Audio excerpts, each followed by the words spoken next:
3 أخطاء إذا تجنبتيهم في مشروع الخياطة أكيد أختي العزيزة راح تربحي 10 ملايين في الأسبوع. دائما تقولوا لي كيفاش ندخلوا 10 ملايين في أسبوع من مشروع الخياطة.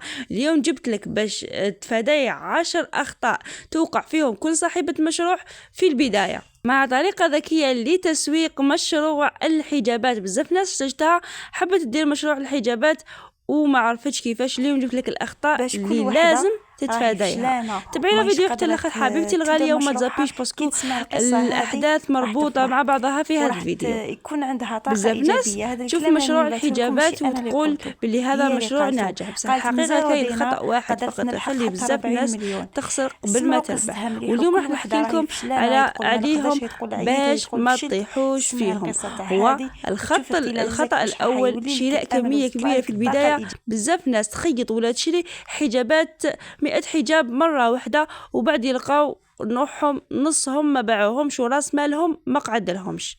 اوتوماتيكمون كي تشوفي بلي قعدوا لك نص الحجابات وما بعتيش راح تفشلي وراح تحسي بلي مشروعك خسر، وهذا اكبر خطا. كملي لا فيديو حبيبتي وراح نوري لك طريقه البيع حسب الطلب بطريقه ذكيه جدا. بصح قبل هذا الشيء راح نروحوا للخطا الثاني اللي يوقعوا فيه بزاف ناس من أصحاب المشاريع. اختيار موديلات ما يمشوش في السوق. نعم أكبر خطأ. تخيلي موديلات وألوان ما يكونوش يمشوا في هذيك الفترة وما يكونوش يمشوا في السوق. يقدروا انتي يعجبوك هذوك الموديلات، يقدروا الموديلات يكونوا بارفات، لكن الموديلات هذوك ما همش يمشوا، ما راهمش كما نقولوا احنا على مود، ما راهمش رايجين بزاف هذيك الفترة، وراح يخلي مشروعك في الحجابات يفشل بشكل كبير. في بالك باللي كاين موديلات تعجبك انتي بصح اصحاب زبائن ما يشروهاش وما يعجبوهمش. عما لا، تبعي دائما وتيرة المشاريع كيفاش تمشي. بالنسبة للخطأ الثالث اللي يديروا جميع ولا اغلب اصحاب مشاريع، تحديد السعر ضعيف. السعر الضعيف ما تديريش في بالك باللي راح الناس راح تجي تشري عليك باسكو سعرك قليل. لا راح تنقص من قيمه المنتوج، وكي تبيعي بسعر منخفض بزاف تلقاي روحك تخدمي بزاف ولكن الربح قليل، وهذا الشيء راح يفشلك انتيا ويرهق لك النفسيه تاعك ويرهق لك الجسد تاعك باطل وراح يفشل مشروعك. حل هذه الأخطاء الثلاث. ابدأي بكمية صغيرة، اختاري موديلات مطلوبة وديري هامش ربح واضح. خياتي العزاز، إذا حبيتوا نمدلكم 5 موديلات حجابات تمشي بقوة في السوق وتتباع بسرعة، اكتبوا لي في التعليقات نحب الموديلات وراح تلقوها على قناتي في الواتساب. نعم خطة البيع المضمون، التسويق بطريقة احترافية لحقنا لها خياتي العزاز. شوفي، ما تبيعيش مستوك جاهز، خلي الناس تطلب قبل ما تشري. كيفاش هذا الشيء؟ بزاف اللي يقول لك كيفاش هذا الشيء. شوفي، النهار الاول عرضي كميه محدوده، عرضي الصور تاعك وقولي باللي راهي كاينه كميه محدوده. يعني نقول لكم على طريقه التسويق في مواقع التواصل الاجتماعي باش تجيبوا الزبائن وباش تنباع لكم سلعتكم. ركزوا مليح نشري ستوري وزائد بوست كعرض أول لمدة 48 ساعة فقط. حجابات العيد بسعر 300,000 دينار. ركزي مليح، اختاري اللون وديري لهم اختاري اللون وحجزي قبل ما نغلق طلبيات. شوفي، هذه الطريقة لازم تكتبيها، ما تقوليش باللي كاين كمية كبيرة، خليها تبان باللي كمية محدودة. قولي الكمية محدودة. اليوم الثاني عرض موديلات، نشري 5 موديلات فقط، كل موديل منه لونين أو 3، وكتبي الحجز مفتوح اليوم فقط. زبون يعرف بلي انتي ما كيش مهتمه اذا اجى شرا عليك باسكو انتي عندك زبائنك وبلي انتي سلعتك مبايعه.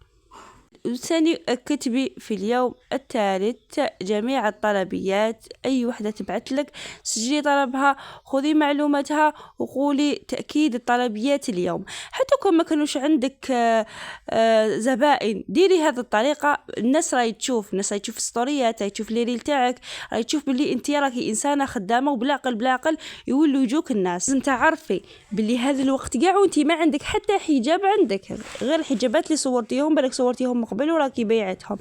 من بعد ما جاوك هذوك الحجابات قولي لهم باللي انت زعما نشرتي البوست تاعك يوم الجمعه، قولي لهم باللي انا التوصيل تاعي يكون يوم الخميس القادم. قول لهم هذا هو الوقت، هذا هو النهار اللي نلحق فيه طلبيات.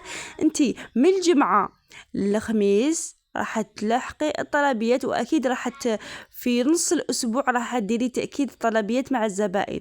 تقولي لها تعاودي تعيطي لها للزبونه وتقولي لها اسكو تدي الطلبيه تاعك ولا ما تديهاش، فهمتيني؟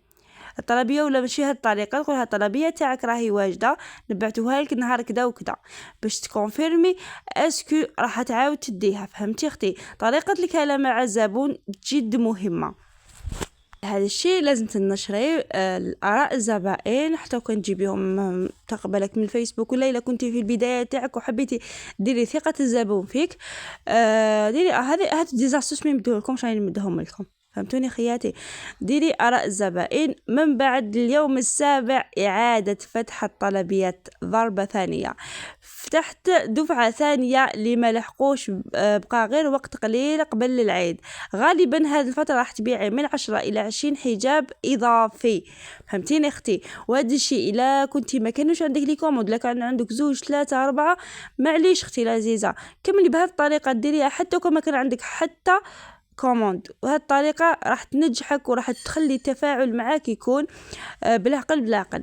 النتيجة تربحي دون مخاطر، تبيعي الكمية كامل، تقدري توصلي حتى 50 حجاب بسهولة. سر قوي كي واحد تطلب قولي لها كاين بزاف طلب على هذا اللون، لازم تقولي لها حتى لو ما كانش حتى طلب على هذاك اللون.